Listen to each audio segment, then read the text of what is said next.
Welcome to The Conversation. My name is Brendan Malone, and in this episode I want to talk about an incident from Australia which shows that if you fail to recognise the difference between an inequality of outcome and an inequality of opportunity, and you wrongly assume that every inequality of outcome is caused by injustice, and then you set about forcibly trying to rectify and change the outcome, you can actually do substantial and serious harm to society.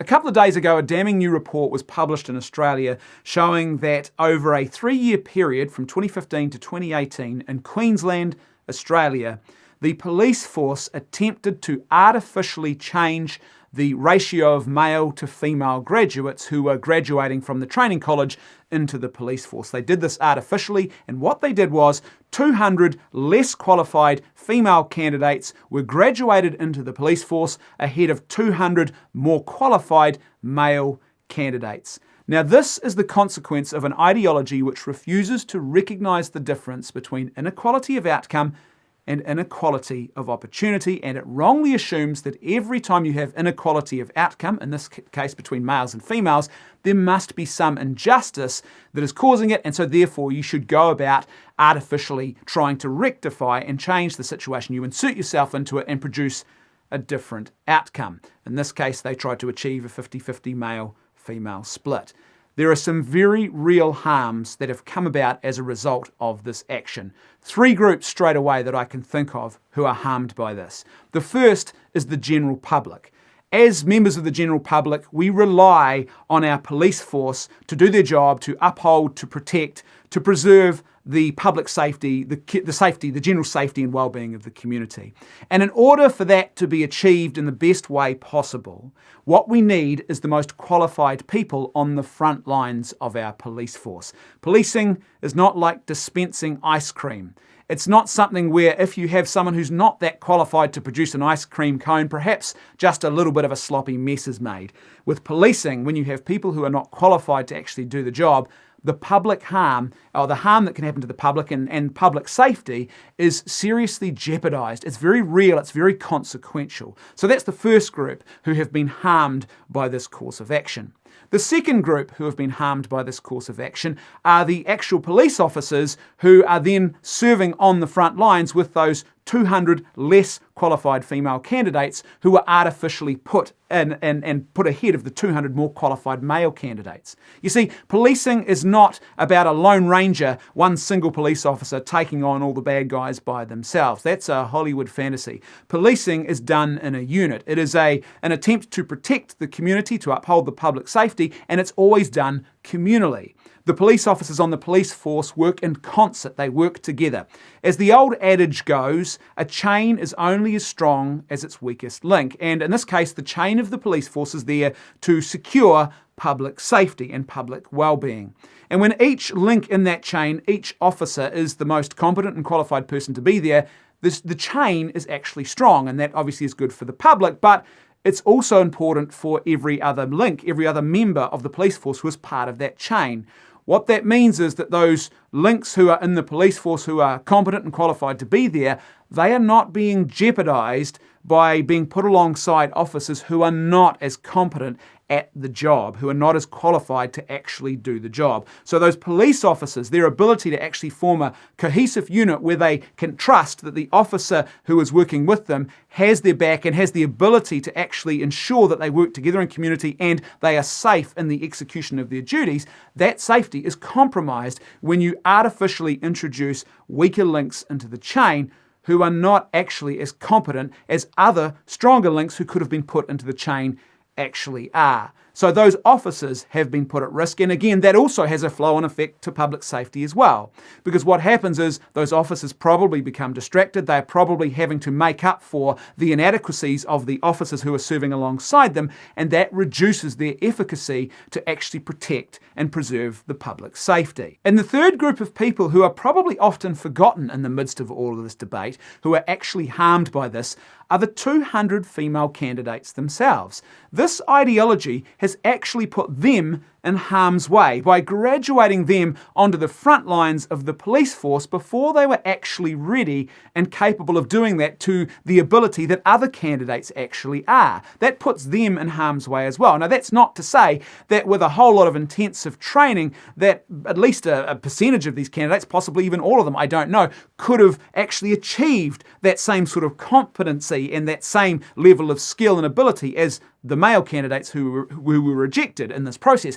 But that's not what happened here. They weren't given that intensive training. They were graduated into the police force before they were ready and ahead of other candidates who were more competent and qualified. This is one of the great ironies that you see often, time and time again, with ideologies which sort of self-profess and proclaim themselves to be committed to female empowerment. They're pro-female, they're pro-woman. Often the case is, in actual fact, they're actually pro the ideology. And females, the outcomes for females are actually kind of secondary. And claiming to be pro-female doesn't always mean acting in a way that really is genuinely acting in the best interests of the females that the ideology claims to represent. All of this came about because of an ideology, as I said, that refused to recognise that an inequality of outcome is not the same thing as an inequality of opportunity. And the result of this is that where people have wrongly looked and said, I can see injustice when there is actually no injustice, and then they've gone to try and rectify this false injustice, they've actually created a very serious harm, and also they've actually perpetrated a legitimate injustice in the process. So the members of the general public, those other frontline police officers, and the female candidates themselves, they have all been subjected to an injustice here. There's been an unjust treatment of them in the name of perpetrating a more just outcome. But there's also a fourth group, and that group is the male candidates, those 200 male candidates who were the victims of an injustice here. They rightly qualified and proved themselves to be the most competent to actually fulfill the role. They did what was required. They earned their position, but they were still denied what was rightfully theirs, what rightfully should have been theirs. I would suggest that all of this comes about because we have lost sight of the truth of male-female complementarity in our society. Male-female complementarity, and the truth of it is that men and women are not the same. They are not just variations on a theme. Men and women, as a general rule, are different. They are unique. They bring different strengths and different weaknesses to the world. And where you have males and females working together in concert and bringing their different strengths and weaknesses together, and so what happens is the strengths of one complements the weaknesses of the other, you have the situation of complementarity. What happens is you actually have the best outcome for society. In this case, there has been a rejection of that truth. And instead what people have set about doing is treating females as if they are just another version of a male, and I suppose really vice versa. In actual fact, they are not. They bring different strengths and weaknesses to the world. And what that means is there are going to be inequality of outcomes at different times in different places. And that will go in both directions, by the way. You can look at something like the field of nursing or the field of teaching, and you can see that there is a massive inequality of outcome there, with far more females actually becoming qualified and graduating into those professions, as opposed to, say, a profession, in this case, like policing. Now, that happens because there is a male-female complementarity that is real and that exists in the world.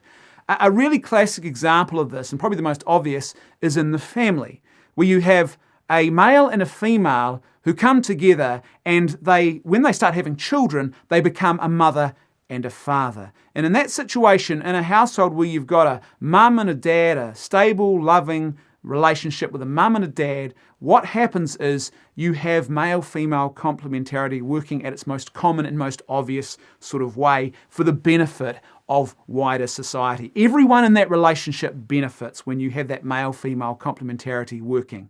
And most importantly of all, the children in that relationship benefit. They flourish.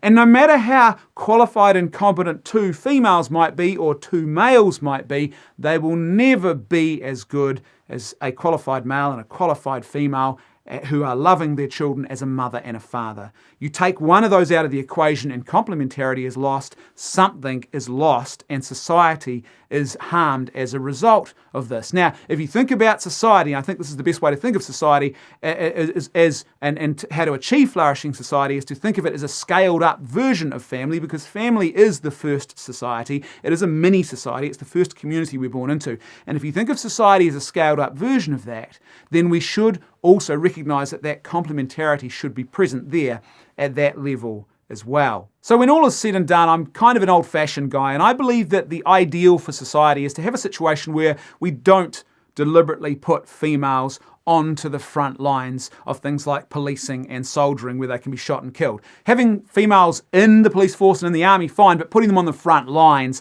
to try and secure public safety and well-being and exposing them to possible death, I think that's not the ideal. However, I also can hold that ideal in concert with the fact that I also believe that if you've got a female who wants to actually have a crack at one of those roles and she thinks she's qualified and competent enough to do the job, then she should be allowed to have a crack at that role. I can hold those two things, the ideal and the reality of the situation, in concert. And I think that if a female wants to have a crack at being a police officer and she can satisfy all of the requirements and she can meet that standard and she becomes the most competent candidate to fulfill the job, then let her do the job. But what we shouldn't be doing is artificially interfering with the outcome under this false and completely absurd ideology, which would try and have us believe that every time you have an inequality of outcome, that must mean that there is an injustice happening. That is not always the case. In fact, commonly it's not the case. And this ideology fails to recognize that because it fails to recognize the beautiful truth of male-female complementarity and the differences, not just in our strengths and weaknesses, but also in the choices that we make in the world. Thanks for watching this episode of The Conversation. Don't forget to like, share, and give this video a thumbs up. That all helps the channel. And wherever you're watching, please subscribe. If you're on YouTube, don't forget to hit the little notifications bell as well. That way you'll get updated about every new piece of content that we publish. A huge thank you to everyone who is supporting us at patreon.com/leftfootmedia. For as little as $1 a month, you can help to ensure that this great content keeps happening. So that's patreon.com/leftfootmedia. As little as $1 a month or as much as you'd like to contribute. And a huge thank you, as I said, to everyone who made today's episode possible. You guys are awesome. I'll see you next time on The Conversation.